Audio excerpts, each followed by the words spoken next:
Next हम करेंगे article 32। ठीक है, 32 से लेकर 35 तक। ठीक है, इसमें से 32 आर्टिकल 32 सबसे ज्यादा इम्पोर्टेंट है। बाकी के जो है 33, 34, 35 उनके बारे में आइडिया होना चाहिए। ठीक है, लेकिन 32 तो बस आपको किसी भी एग्जाम में बैठ रहे हो तो 32 पढ़े बिना कभी जाना मत। ठीक है, तो अभी हम करते हैं आर्टिकल 32। इससे पहले हमारे हो चुके हैं। ठीक है, 31 तक। 31 तो वैसे रिपील ही हो गया, जो राइट टू प्रॉपर्टी था 30 तक हम कर चुके हैं। देखो, राइट टू कॉन्स्टिट्यूशनल रेमेडीज ये आता है हमारा आर्टिकल 32 में।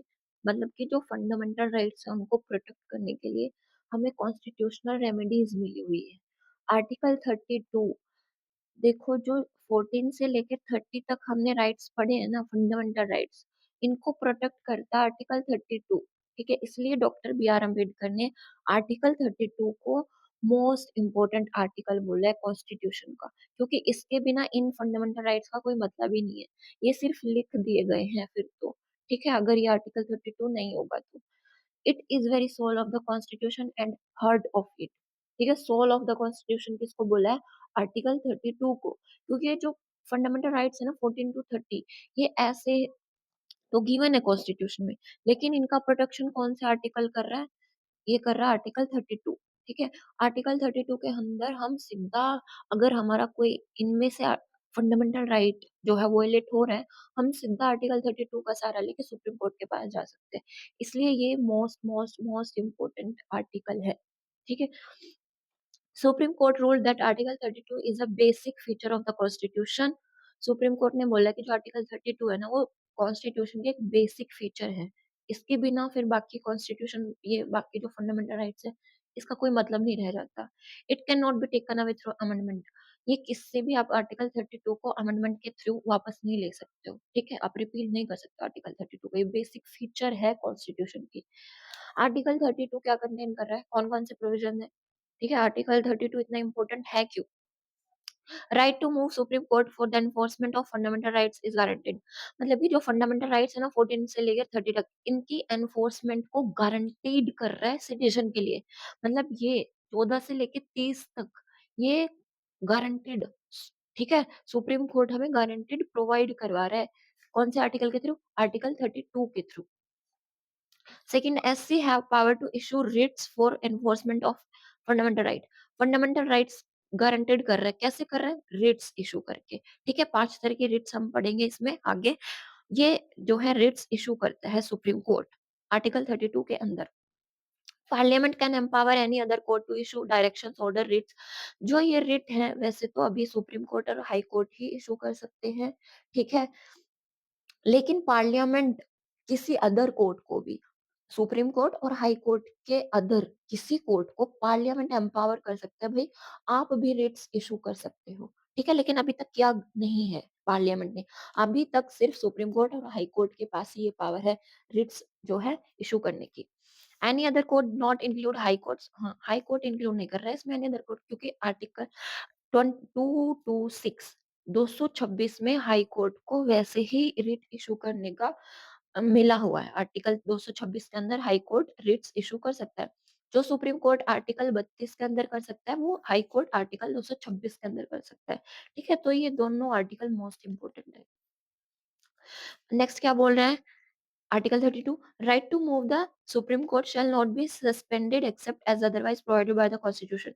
मतलब कि हम जो आर्टिकल 32 के अंदर एससी के पास, सुप्रीम कोर्ट के पास जा सकते हैं ना, उसको सस्पेंड नहीं कर सकते आप, जब तक कि कॉन्स्टिट्यूशन उसके लिए कुछ बोल नहीं रहा है। ठीक है, constitution provide that the president can suspend. Constitution क्या बोल रहा है कि जो प्रेसिडेंट है वो सस्पेंड कर सकता है आपका राइट, ये वाला जो आर्टिकल 32 में है। इमरजेंसी के टाइम हम इन फंडामेंटल राइट्स 14 टू 30, अगर इमरजेंसी लगी हुई है उस टाइम पे हम आर्टिकल 32 का सहारा लेके नहीं जा सकते हैं इनको। ठीक है, इनको गारंटेड करवाने के लिए नहीं जा सकते हैं, ये कॉन्स्टिट्यूशन में जो है गिवन है। सुप्रीम कोर्ट डिफेंडर और गारंटेड है फंडामेंटल राइट्स का। ठीक है, वन लाइनर क्वेश्चन आ जाए तो फंडामेंटल राइट्स का डिफेंडर और गारंटर कौन है? Supreme court. ठीक है, क्यों? क्योंकि आर्टिकल 32 के अंदर उसे राइट मिला हुआ है। Only FR, only fundamental right can be enforced under Article 32 and not any other right. अभी ये देखो, ये थोड़ा सा है, ये सिर्फ सुप्रीम कोर्ट की बात हो रही है। है ना सुप्रीम कोर्ट की। आर्टिकल 32 सिर्फ सुप्रीम कोर्ट की रिट्स की बात करता है ना, ठीक है? तो उसमें जो ये रिट्स हैं या आर्टिकल 32 के अंदर जो रिट्स है वो सिर्फ फंडामेंटल राइट्स से रिलेटेड है। अगर हाई कोर्ट की बात आए 226 में, तो उसे पावर है फंडामेंटल राइट्स और अदर इश्यूज के लिए। लेकिन सुप्रीम कोर्ट अदर इश्यूज पे इशू नहीं कर सकता, वो सिर्फ फंडामेंटल राइट्स पे कर सकता है, ठीक है? ये आर्टिकल 32 सिर्फ फंडामेंटल राइट्स को ही एनफोर्स कर सकता है। लेकिन जो हाई कोर्ट वाला है आर्टिकल 226, ये फंडामेंटल राइट्स प्लस अदर किसी चीज को लेके है वो कर सकते हैं। ये था आर्टिकल 32, ठीक है? अब देखो, एक एक साइड है सुप्रीम कोर्ट, एक साइड है हाई कोर्ट। ये है आर्टिकल 32, ये है आर्टिकल 226, ठीक है? इनमें डिफरेंस कि कैसे डिफरेंस है। सुप्रीम कोर्ट की ये पावर है और हाई कोर्ट की ये पावर है। देखो, एक एक डिफरेंस तो हमने यहीं पे किया ना कि जो आर्टिकल 32 है उसमें सिर्फ फंडामेंटल राइट्स के एनफोर्समेंट की बात हुई है, लेकिन आर्टिकल 226 में फंडामेंटल राइट्स के साथ अदर इशू की भी बात हुई है। तो यहाँ पे हाई कोर्ट की ज्यादा, ठीक है, वाइडर स्कोप है। देखो, सुप्रीम कोर्ट क्या है, can issue Ritz only for the enforcement of fundamental rights. सिर्फ फंडामेंटल राइट्स की एनफोर्समेंट के लिए रिट्स इशू कर सकता है।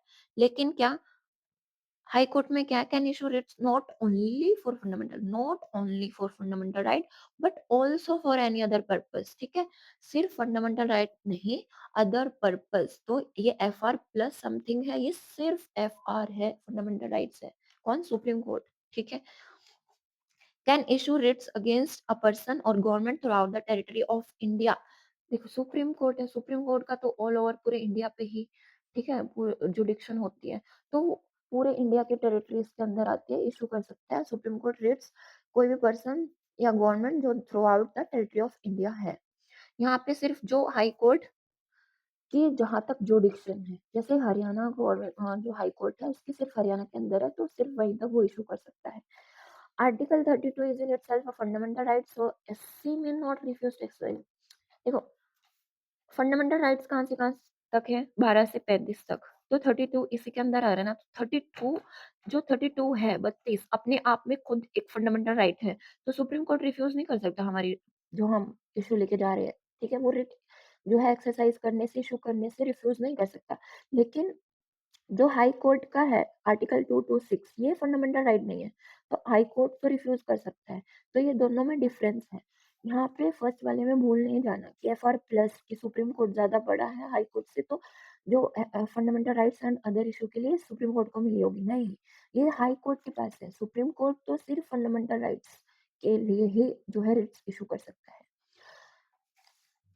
ठीक है? ये हो गए तीनों difference.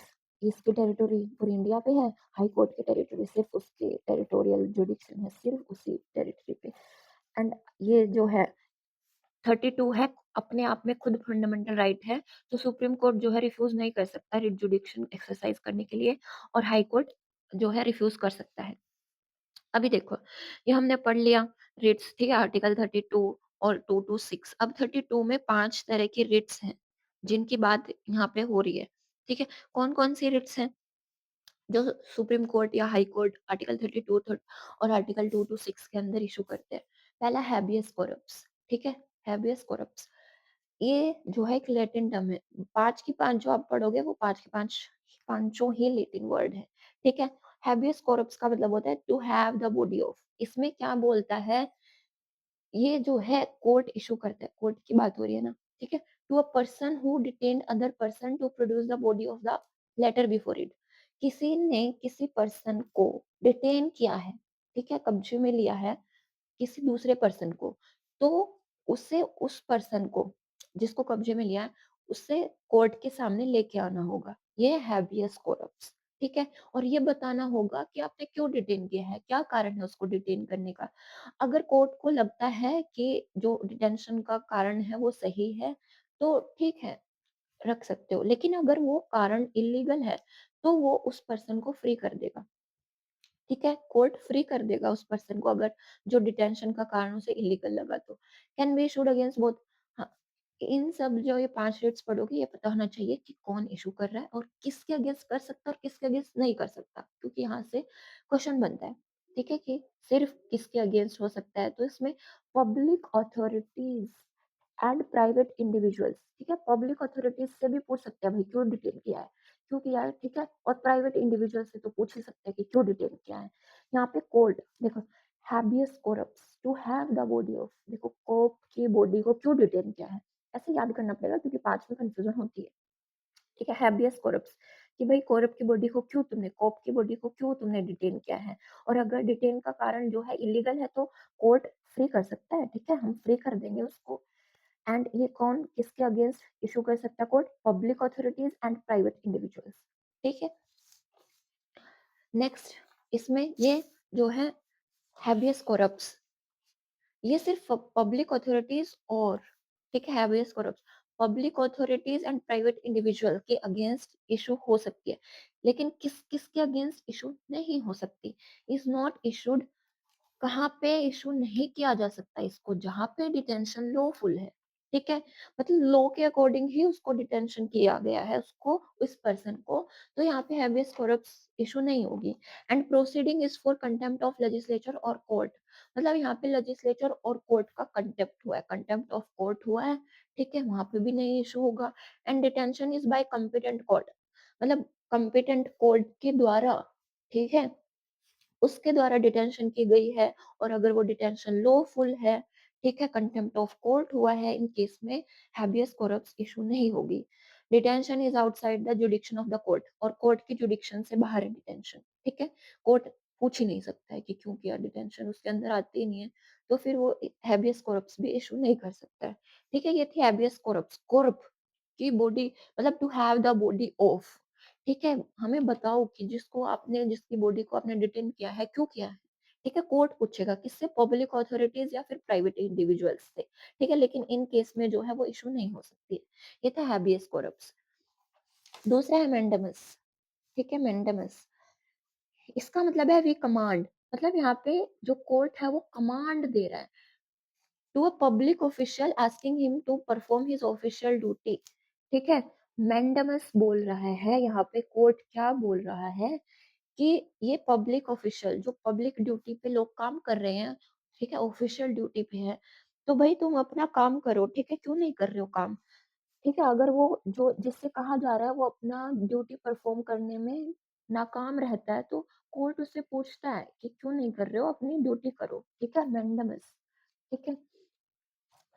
It can also be issued against any public body, मतलब सिर्फ एक पर्सन के लिए नहीं, वो public body, corporation, inferior court, मतलब जो कोर्ट इशू कर रहा है उससे नीचे के जो कोर्ट है वो, उनके लिए भी इशू कर सकता है, ठीक है, and a tribunal and a government, ठीक है, इन सब के अगेंस्ट इशू हो सकती है मैंडेमस, ठीक है, लेकिन mandamus can not be issued against private individual. आप किसी प्राइवेट जॉब पे, मतलब किसी को कोर्ट ये तो नहीं बोल सकता कि प्राइवेट जॉब कर रहा है, प्राइवेट इंडिविजुअल है, भाई तुम ये क्यों नहीं कर रहे हो, ठीक है, वो सिर्फ एक पब्लिक ऑफिस है, उसी की ड्यूटी परफॉर्म करने के लिए बोल सकता है, ठीक है। प्राइवेट इंडिविजुअल और body any department that is not statutory, ठीक है, जो बॉडी स्टेचुरी नहीं है, किसी एक्ट के थ्रू नहीं आई है, आप वहां पे इशू नहीं कर सकते हो mandamus. When duty is discretionary, ठीक है, जहाँ पे ड्यूटी डिस्क्रिशनरी है, मनमर्जी की है, काम करो ना करो, एंड नॉट मैंडेटरी, मैंडेटरी नहीं है, to enforce contractual obligation and against president and governor and chief justice, इन सब के अगेंस्ट मैंडेमस इशू नहीं होगी। प्रेसिडेंट के अगेंस्ट नहीं कर सकते हो, गवर्नर के अगेंस्ट नहीं कर सकते हो, जहाँ पे काम डिस्क्रिशनरी है वहां पे नहीं कर सकते हो, ठीक है, प्राइवेट इंडिविजुअल नहीं कर सकते हो, ऐसा डिपार्टमेंट, ऐसा डिपार्टमेंट जो स्टेचुरी एक्ट से नहीं बना है, ठीक है, स्टेट्यूट के लॉ के अकॉर्डिंग नहीं बना है, वहां पे नहीं कर सकते हो, ठीक है, लेकिन जो पब्लिक बॉडी है, कॉर्पोरेशन है, इंफीरियर कोर्ट है, ट्राइब्यूनल है, इनके लिए आप इशू कर सकते हो, बताओ भाई क्यों नहीं काम कर रहे हो, ठीक है, मैंडेमस। प्रोहिबिशन, प्रोहिबिशन होता है रोक देना किसी को, प्रोहिबिट कर देना, ठीक है, मीन्स टू फॉरबिड, फॉरबिड करना, किसी को कुछ करने से रोकना, ठीक है, रोकना। इशूड बाय अ हाई, इसके तो नाम से ही समझ जाओगे ना, प्रोहिबिशन, टू फॉरबिड, फॉरबिड करना, रोकना किसी को कुछ काम करने से। ये हायर कोर्ट इशू करता है लोअर कोर्ट को, जब उसे लगता है कि वो जो लोअर कोर्ट है अपनी जुडिक्शन से ज्यादा जा रहा है, ठीक है, तो हायर कोर्ट बोलते हैं नहीं नहीं ये तो मेरी जुडिक्शन में आएगा, तुम अपनी पावर को ज्यादा क्यों फैला रहे हो, ठीक है, तो यहाँ पे लोअर कोर्ट और ट्रिब्यूनल के अगेंस्ट जो है हायर कोर्ट इशू करता है प्रोहिबिशन रिट। मैंडेमस देखो यहाँ पे मैंडेमस और प्रोहिबिशन में क्या डिफरेंस है? जो मैंडेमस है वो तो बोल रही है काम करो, क्यों नहीं कर रहे हो? प्रोहिबिट मतलब प्रोहिबिशन है कि वो इनएक्टिविटी को डायरेक्ट कर रही है कि रुक जाओ, ज़्यादा हो रहा है अभी। तो ये दोनों एक दूसरे के अपोजिट है, ठीक है? तो अगर मैंडेमस ऐसे याद ना रहे तो प्रोहिबिशन से कर लो कि प्रोहिबिशन के दुश्मन कौन है? मैंडेमस। प्रोहिबिशन रोकने के लिए बोल रहा है तो मैंडेमस काम करने के लिए बोल रही है, ठीक है? मैंडेमस ठीक है, can be issued only against judicial and quasi judicial authorities. ये सिर्फ जुडिशियल और क्वासी जुडिशियल अथॉरिटीज के अगेंस्ट ही इशू हो सकती है and can not be against administrative authority, legislative bodies and private individual, ठीक है? Private individual, administrative authorities, legislative bodies इनके लिए नहीं, ये सिर्फ और सिर्फ जुडिशियल जो है और क्वासी जुडिशियल, ठीक है, इनके अगेंस्ट ही इशू हो सकती है प्रोहिबिशन। लेकिन मैंडेमस क्या थी? मैंडेमस पब्लिक बॉडी के लिए थी, है ना? कि जो पब्लिक ऑफिस है वहां पे काम क्यों नहीं कर रहे हो? ये मैंडेमस और प्रोहिबिशन हो गया। नेक्स्ट आता है सर्श्योरी। सर्श्योरी, ठीक है? सर्श्योरी, सर्श्योरी। यहाँ पे जब हम पढ़ते थे तो पता नहीं क्या क्या पढ़ते थे इसको, फिर बाद में थोड़ा पता लगा कि सर्श्योरी है, ठीक है? इसका मतलब है टू बी सर्टिफाइड और टू बी इन्फॉर्म, इन्फॉर्म करो, ठीक है? सर्श्योरी, ये कौन सर कर रहा है हमें इन्फॉर्म करो, ठीक है? ये कौन सर कर रहा है हमें इन्फॉर्म करो। Issued by the higher court to the lower court और ट्रिब्यूनल आइदर टू ट्रांसफर और case pending within the latter. तो ये भी जैसे प्रोहिबिशन हायर कोर्ट इशू कर रहा था लोअर कोर्ट को या ट्रिब्यूनल को, सेम सर्च और अरी कि सर कौन कर रहा है ये हमें इन्फॉर्म करो। ये हायर कोर्ट बोल रहा है लोअर कोर्ट को या ट्रिब्यूनल को, ठीक है? कि या तो जो केस पेंडिंग है वो ट्रांसफर कर दो हमें, ठीक है? हमें ट्रांसफर करो और बताओ, इन्फॉर्म करो, ठीक है? प्रोहिबिशन सिर्फ प्रिवेंट कर रहा है, रोक रहा है। सर्सोरी बोल रहा है रोक भी जाओ और जो केस है वो मुझे दे दो, ठीक है? तो ये नेक्स्ट स्टेप है प्रिवेंटिव प्लस क्यूरेटिव, कि बोल रहा है कि तुम रुक तो जाओ लेकिन ये केस मुझे दे दो जो पेंडिंग है, ठीक है? Can be issued against judicial and quasi judicial, same जो प्रोहिबिशन है वो भी जुडिशियल एंड क्वासी जुडिशियल के अगेंस्ट इशू होती है, लेकिन यहाँ पे एडमिनिस्ट्रेटिव अथॉरिटीज भी आ जाता है। देखो प्रोहिबिशन में एडमिनिस्ट्रेटिव अथॉरिटीज के अगेंस्ट नहीं इशू कर सकते हो, नहीं, ठीक है? ये डिफरेंस है दोनों में, प्रोहिबिशन एंड सर्चोररी में। लेकिन यहाँ पे सुप्रीम कोर्ट ने बोला कि एडमिनिस्ट्रेटिव अथॉरिटीज के अगेंस्ट भी इशू कर सकते हो सर्चोररी, ठीक है? लेकिन वो legislative bodies and private individual, same जो प्रोहिबिशन वाले बाकी दो बचे, उसके अगेंस्ट आप इशू नहीं कर सकते हो, ठीक है? ये सर्चोररी, इन्फॉर्म करो केस पेंडिंग है, ठीक है? लोअर कोर्ट और ट्रिब्यूनल में, हायर कोर्ट बोल रहे हैं इन दोनों को, लोअर कोर्ट एंड ट्रिब्यूनल को, कि अगर केस पेंडिंग है तो रुक जाओ और वो मुझे ट्रांसफर कर दो, ठीक है? प्रिवेंटिव प्लस क्यूरेटिव है, रोक भी रहा है और फिर आगे क्या करना है वो भी बोल रहा है, ठीक है? तो यहाँ पे बस प्रोहिबिशन से अलग यही एडमिनिस्ट्रेटिव अथॉरिटीज, बाकी जुडिशियल एंड क्वासी जुडिशियल इनके अगेंस्ट, लेकिन private individual and legislative bodies के अगेंस्ट नहीं। देखो प्राइवेट इंडिविजुअल तो सिर्फ हैबियस कॉर्पस के लिए था, है ना? उसके बाद जो है मैंडेमस आया और प्रोहिबिशन सर्चुअरी, इनमें प्राइवेट इंडिविजुअल्स के अगेंस्ट नहीं कर सकते हो, ठीक है? ये ध्यान रखने वाली बात है। नेक्स्ट आता है क्यो वारंटो, ठीक है? इसमें क्या है क्यो वारंटो, व्हाट ऑथोरिटी, क्यों, क्यों, क्यों, ठीक है? क्यो वारंटो, किस अथॉरिटी से आप ये कर रहे हो, ऑफिस हेल्ड कर रहे हो, ठीक है? issued by the court to inquire into the legality of claim of a person to a public office, ठीक है? ये यहाँ पे कोर्ट इंक्वायर कर सकता है कि कोई पर्सन पब्लिक ऑफिस में अपना क्लेम कर रहा है कि ये पब्लिक ऑफिस मेरा है, तो उसकी लीगैलिटी को इंक्वायर करने के लिए कोर्ट इशू करता है क्यो वारंट, ठीक है? Can be issued against public office of a permanent character, देखो यहाँ पे परमानेंट कैरेक्टर का होना चाहिए एंड स्टैट्यूट के द्वारा क्रिएट होना चाहिए या फिर कॉन्स्टिट्यूशन के द्वारा क्रिएट होना चाहिए, ठीक है? लेकिन यहाँ पे अगर मिनिस्ट्रियल ऑफिस है या प्राइवेट ऑफिस है उसके लिए उसके अगेंस्ट इशू नहीं हो सकता क्यू वारंटो। क्यू वारंटो ऐसा मतलब कि ऐसा परमानेंट ऑफिस होना चाहिए जो या तो स्टैट्यूट के थ्रू क्रिएट हुआ है या फिर कॉन्स्टिट्यूशन के थ्रू क्रिएट हुआ है, क्यू वारंटो, ठीक है? ये भी प्राइवेट ऑफिस के अगेंस्ट इसको इशू नहीं कर सकते हो। हैबियस कॉर्पस ही है जिसको आप प्राइवेट इंडिविजुअल के अगेंस्ट ला सकते हो, इशू कर सकते हो, बाकी किसी को नहीं कर सकते हो, ठीक है? हो गए 5, कौन-कौन से थे? हैबियस कॉर्पस था, मैंडेमस था, मैंडेमस, ठीक है? प्रोहिबिशन था, सर्श्योर अरी and quo warranto. Habeas corpus तो कॉर्प की बॉडी को क्यों डिटेक्ट किया है बताओ, ठीक है। मैंडेमस और प्रोहिबिशन को ऐसे किया था ना कि प्रोहिबिशन ये तो रोक रहा है और ये इसका एकदम अपोजिट है, करो अपना काम क्यों नहीं कर रहे हो, ठीक है। मैंडेमस करो। एंड सर्श्योर अरी, ठीक है। सर्श्योर अरी बोल रहा है, हायर कोर्ट बोल रहा है लोअर कोर्ट को या ट्राइब्यूनल को कि रुक जाओ, प्रोहिबिशन तो है ही, प्रोहिबिशन प्लस में क्यूरेटिव, जो केस पेंडिंग है ना वो मुझे दे दो, हायर कोर्ट बोल रहा है ना। और क्यों वारंटो, क्यों क्यों हेल्ड कर रहे हो ये पब्लिक ऑफिस, ठीक है। वो पूछ रहा है, उसका इनकार कर सकता है कोर्ट, ठीक है। ये भी प्राइवेट इंडिविजुअल के अगेंस्ट इशू नहीं होगा, ठीक है। ये थे हमारा आर्टिकल 32। अब नेक्स्ट हम थोड़ा और आर्टिकल 33, 34 और 35 करते हैं, ठीक है। आर्टिकल 33, आर्टिकल 33 क्या बोलता है, ये पार्लियामेंट को पावर देता है कि आप फंडामेंटल राइट्स को रिस्ट्रिक्ट कर सकते हो। किसके, जो आर्म्ड फोर्सेस हैं, पैरा मिलिट्री फोर्सेस हैं, पुलिस फोर्स है, इंटेलिजेंस एजेंसीज हैं, क्योंकि इनका काम को देखते हुए कभी कभार इनके फंडामेंटल राइट्स को रिस्ट्रिक्ट करना जरूरी हो जाता है, ठीक है, कंट्री को चलाने के लिए। तो आर्टिकल 33 उसी की बात कर रहे हैं, 33, ठीक है।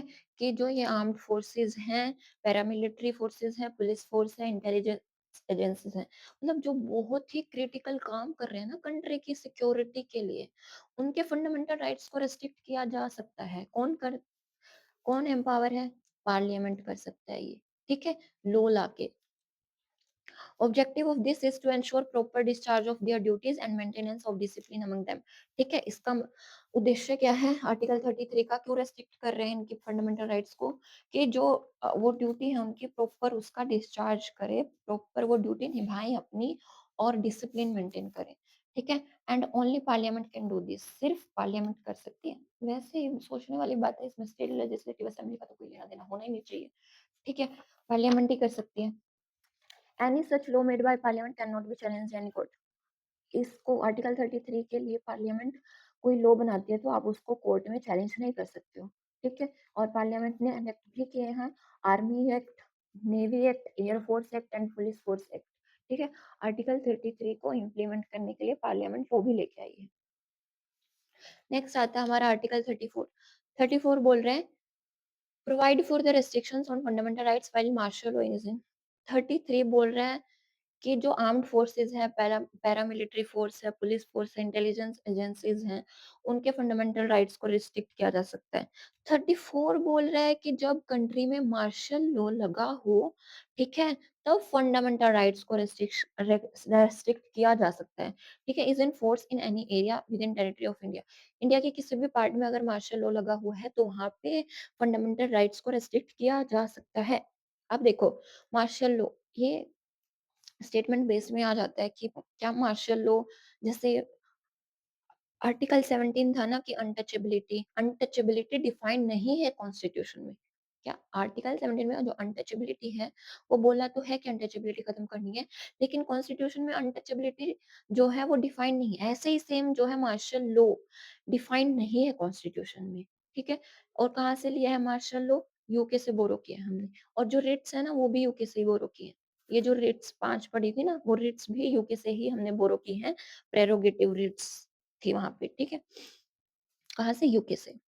आज देखो इस लेक्चर में है ना, मार्शल लॉ और रिट्स दोनों यूके से हमने बोरो की है। नेक्स्ट आता है आर्टिकल 35। आर्टिकल 35 बोलता है कि ये पार्लियामेंट को जो है पावर देता है कि अगर फंडामेंटल राइट को इम्प्लीमेंट करने के लिए आपको कोई लॉ लेके आना है तो वो सिर्फ पार्लियामेंट लेके आ सकती है, स्टेट लेजिस्लेटिव असेंबली नहीं। वैसे भी इंडिया के सिटीजन के लिए तो पार्लियामेंट ही लॉ लेके आएगी ना, स्टेट लेजिस्लेटिव तो नहीं लेके आ सकती। Lays down that power to make laws to give effect to certain specified fundamental rights vest only in the parliament not the state legislature, ठीक है। अगर फंडामेंटल राइट्स को इम्प्लीमेंट करने के लिए, इफेक्ट देने के लिए कोई लॉ लेके आना है तो वो पार्लियामेंट लेके आ सकती है, स्टेट लेजिस्लेटिव असेंबली नहीं, ठीक है। अब देखो, जो राइट टू प्रॉपर्टी है, ठीक है, एक पीवाईक्यू में आया आया भी था कि राइट टू प्रॉपर्टी कैसा राइट है। तो अब देखो इसको फंडामेंटल राइट से तो हटा दिया, ठीक है, नॉट फंडामेंटल राइट, ये तो ऑब्वियस है कि फंडामेंटल राइट नहीं है, लेकिन अभी भी कॉन्स्टिट्यूशन में तो है ना, तो ये कॉन्स्टिट्यूशनल राइट तो है, ठीक है। कॉन्स्टिट्यूशनल राइट तो है लेकिन फंडामेंटल राइट नहीं है, राइट टू प्रॉपर्टी, ठीक है। अभी देखो हमारे आर्टिकल 32 से 35 तक हो गए, ठीक है। 32 में तो वही था रेट्स वाला, ठीक है। 33 बोल रहा है armed forces and intelligence agencies, police force, इनके फंडामेंटल राइट्स को रेस्ट्रिक्ट किया जा सकता है, ठीक है। 34 बोल रहा है कि जो मार्शल लॉ लगा हुआ है कंट्री में किसी एरिया में, तो वहां पे फंडामेंटल राइट्स को रेस्ट्रिक्ट किया जा सकता है। 35 बोल रहा है कि अगर फंडामेंटल राइट को इफेक्ट लाने के लिए कोई लॉ लेके आना पड़ रहा है तो पार्लियामेंट ही लेके आ सकता है, एसएलए, स्टेट लेजिस्लेटिव असेंबली नहीं, ठीक है। अब देखो कुछ एक्सेप्शंस हैं, फंडामेंटल राइट्स पढ़ लिए भाई हमने, 12 में हमने स्टेट की डेफिनेशन पढ़ ली, 13 में हमने लॉ पढ़ लिए, ठीक है। और 14 से लेके हमने 30 तक फंडामेंटल राइट्स पढ़ लिए। अब ये फंडामेंटल राइट्स के कुछ एक्सेप्शंस हैं कि ये फंडामेंटल राइट्स कब कब नहीं मिलेंगे सिटीजन को, ठीक है। यहाँ पे तीन है, तीन आर्टिकल हैं, 31A, 31B, 31C, ठीक है। ये एक्सेप्शन है फंडामेंटल राइट्स की, तीनों के तीनों। अब देखो एक एक करके, आर्टिकल 31, आर्टिकल 31A बोल रहा है it save 5 categories of laws from being challenged on ground of contravention of the, देखो आर्टिकल 31 ए बोल रहा है कि मैं, मेरे आर्टिकल मेरे अंदर, ठीक है, आर्टिकल 31A के अंदर 5 ऐसी चीजें हैं जिसके वोलेशन के आप ये नहीं बोल सकते हो कि मेरा इस वजह से, इन 5 रीजन की वजह से मेरा आर्टिकल 14 और 19, ठीक है, ये वोलेट हो रहा है, नहीं बोल सकते हो आप, ये एक्सेप्शन है फंडामेंटल राइट की, ठीक है। आप इन 5 के आधार पर आप अपने आर्टिकल 14 और 19 को नहीं चैलेंज कर सकते हो, ठीक है। ये कौन कौन से हैं, चारों के चारों ही एग्रीकल्चरल लैंड रिफॉर्म से रिलेटेड हैं, ठीक है। ये ऐसे रखने की जरूरत नहीं है, बस थोड़ा सा आइडिया ले लो, बस हाँ इतना पता होना चाहिए कि आर्टिकल 31A में 5 लॉज हैं जो कि अगर कॉन्ट्रावेंशन में आर्टिकल 14 और 19 में, तो हम उनको चैलेंज नहीं कर सकते, ठीक है। ये कौन-कौन से acquisition of estate and related rights by the state, state कोई मतलब कि एस्टेट को एक्विजिशन कर रही है, ठीक है, लैंड रिफॉर्म के टाइम जब उसने एक्विजिशन की थी, ठीक है। Taking over the management of property, मतलब स्टेट जो है प्रॉपर्टी की मैनेजमेंट अपने हाथों में ले रही है, कॉरपोरेशन की अमलगामेशन है, एंड जो शेयर होल्डर्स हैं किसी कॉरपोरेशन के या डायरेक्टर्स हैं उनके राइट्स की मॉडिफिकेशन है, उसमें कुछ चेंज है, ठीक है।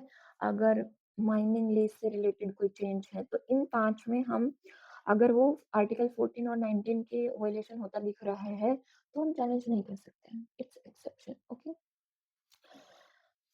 जो आर्टिकल 31A में ये भी बात बोली गई है कि अगर स्टेट, मतलब कि अगर गवर्नमेंट चाहे सेंट्रल हो या स्टेट हो, अगर वो किसी पर्सन की लैंड ले रही है जहाँ पे वो काम करता है, ठीक है, जैसे किसी की लैंड ले रही है वो उसी के नाम है, तो उसको उसका मार्केट वैल्यू देना है, ठीक है। ये आर्टिकल 31 ये बोल रहा है कि payment of compensation eight market value, market value आपको देनी है उस पर्सन को उस लैंड की, ठीक है।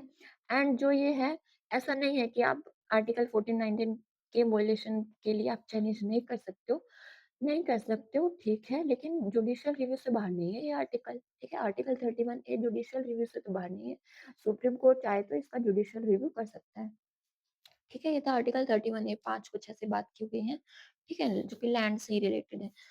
नेक्स्ट है article 31B, save act includes in देखो 9th शेड्यूल लेके आई गवर्नमेंट, और 9th शेड्यूल में ऐसे सारे एक्ट, ऐसे सारी चीजें डाल दी और बोल दिया कि अगर फंडामेंटल राइट्स इनकी वजह से वायलेट होगा तो आप चैलेंज नहीं कर सकते हो, ठीक है, चैलेंज ही नहीं कर सकते हो। 9th शेड्यूल, 9th शेड्यूल, ठीक है, 9th शेड्यूल लेके आई, from being challenged on ground of contravention of any fundamental rights, article 31B, 9th schedule, बस इतना ध्यान रख लो कि 9th शेड्यूल में गवर्नमेंट कुछ डालने जा रही है चीजें, इधर से आ गई, इधर से आ गई, इधर से आ गई। देखो जब कॉन्स्टिट्यूशन बना ना, तो बहुत कम सी चीजें, 13 के आसपास चीजें थी 9th शेड्यूल में, ठीक है, कि इनके आधार पर आप फंडामेंटल राइट्स को चैलेंज नहीं कर सकते हो, ठीक है। लेकिन आज के टाइम पे कुछ 250 से भी अबव, 250 से भी अबव इसके अंदर चीजें। स्कोप ऑफ आर्टिकल 31B वही है कि 31B का जो स्कोप है वो वाइडर है 31A से, क्योंकि यहाँ तो सिर्फ 5 चीजों की बात हो रही है ना, यहाँ पे तो 9th शेड्यूल में सरकार कुछ भी घुसा रही है, ठीक है। बट IR कोहेलो केस 2007 में आयर कोहेलो केस हुआ, इस पे तो मेंस में भी क्वेश्चन आया है, ठीक है, तो ध्यान से। आयर कोहेलो केस 2007 में आया, इसमें सुप्रीम कोर्ट ने रूल किया कि there could not be blanket immunity from judicial review, ठीक है? यहाँ पे जो 9th शेड्यूल किए जा रहे हो ना, ब्लैंकेट इम्यूनिटी नहीं दे रहे हैं कि बस 9th शेड्यूल में डाल दिया तो बल्ले-बल्ले नहीं, हम नहीं दे रहे हैं भई ब्लैंकेट इम्यूनिटी। हम जुडिशियल रिव्यू तो करेंगे, ठीक है? ये डेमोक्रेसी है, यूँ भी कुछ भी तुम कुछ भी शेड्यूल में बना के डालते रहो। नहीं, हम यूँ ही थोड़े बैठे हैं, तो जुडिशियल रिव्यू तो करेंगे। It's stated laws placed in 9th schedule after, ठीक है? कि 9th शेड्यूल में जब केशवानंद भारती केस आया था, उसमें बेसिक स्ट्रक्चर की बात हुई थी, ठीक है? उसके बाद 9th शेड्यूल में जो कुछ भी गया है, वो खुला है जुडिशियल रिव्यू के लिए। हम उस पर वो, ठीक है? In court if they violate, अगर वो फंडामेंटल राइट्स को, जो कॉन्स्टिट्यूशन का बेसिक स्ट्रक्चर है, उसको वायलेट कर रहे हैं, तो हम उसका जुडिशियल रिव्यू करेंगे। इस डेट के बाद जो भी 9th शेड्यूल में लॉज़ या एक्ट्स गए हैं, ठीक है? उनका हम जुडिशियल रिव्यू करेंगे। क्यों? क्योंकि यहाँ पे ये बात हुई थी ना, ठीक है, बेसिक स्ट्रक्चर की। ये हो गया आर्टिकल 31 ए, 31 बी। नेक्स्ट है आर्टिकल 31 सी। अब 31 सी में ये बात ध्यान रखनी है कि ये 2 आर्टिकल 39 बी और 39 सी, ये डीपीएसपीज़ में से हैं, ठीक है? Directive principles of state policy. DPSPs क्या हैं? ये डीपीएसपीज़ गवर्नमेंट के लिए गाइडलाइंस हैं कि गवर्नमेंट जब लॉ बनाए, ठीक है? पार्लियामेंट में बैठ के, तो डीपीएसपीज़ जो गिवन है ना, कॉन्स्टिट्यूशन बनाते हुए डीपीएसपीज़ में जिन चीज़ों को रखा है, तो आपको उन चीज़ों को ध्यान में रख के ही लॉ बनाना है। ये गवर्नमेंट के लिए गाइडलाइंस है, ठीक है? ये गवर्नमेंट को ध्यान में रखनी है। तो अगर गवर्नमेंट जब आर्टिकल 39 बी, 39 सी को इम्प्लीमेंट करने के लिए कुछ करती है, तो वो आर्टिकल 14, 19 को चैलेंज नहीं करेंगे, ठीक है? क्योंकि 14 में इक्वालिटी आ जाती है, और अगर सिर्फ हम इक्वालिटी को देखेंगे, तो फिर रिसोर्सेज का डिस्ट्रीब्यूशन सही से कैसे करेंगे? ये तो थोड़ी कॉन्ट्राडिक्शन हो जाती है ना, तो इसलिए ये आर्टिकल तो थोड़ा मुझे ठीक भी लगता है, ठीक है? No law that implement DPSPs under Article 39B or 39C shall be void on ground of contravention of fundamental right, ठीक है?